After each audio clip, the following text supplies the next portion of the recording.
दत्तात्रय म्हटलं तर आपण सिक्वेन्सने जाऊ की ब्रह्मा विष्णू महेश, मग या रूपात मग प्रत्येक देवतेच्या आयुधानुसार आपण जाऊ. पहिलं येतं माला कमंडलू, जे ब्रह्मतत्वाचं प्रतीक आहे. तर ब्रह्मतत्वाचं प्रतीक असलेलं माला कमंडलू. माला म्हणजे काय आहे? जर माळा, आपण जी माळेवरती जप करतो, तर ते आहे आपलं आणि आपल्या आराध्य किंवा परमेश्वर आणि भक्त यांच्या ऐक्याचं प्रतीक आहे, ज्यामध्ये हे दोघंही एकत्र होऊन जातात. म्हणजे एक छोटंसं उदाहरण म्हटलं तर जर एखादी व्यक्ती म्हणते की मला एखाद्या देवतेची उपासना करायची किंवा जप करायचा, सुरुवातीला त्या व्यक्तीकडनं होत नाही, पण मग हळूहळू करत ती व्यक्ती लागते करायला, पण त्या दरम्यान थोड्या थोड्या अडचणी येतात.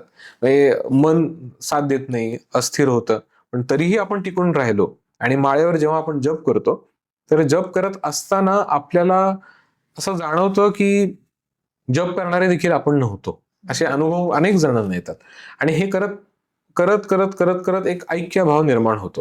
म्हणजे नाम, त्या परमेश्वराचे जेव्हा आपण नाव आपण धारण करतो किंवा आपण घेत राहतो, नामस्मरण म्हणतो आपण त्याला, तर त्यावेळेला भक्त आणि परमेश्वर यांच्या दुवा एकत्र होऊन जातो. तर त्यामुळे हे एक ऐक्याचं प्रतीक म्हणून मला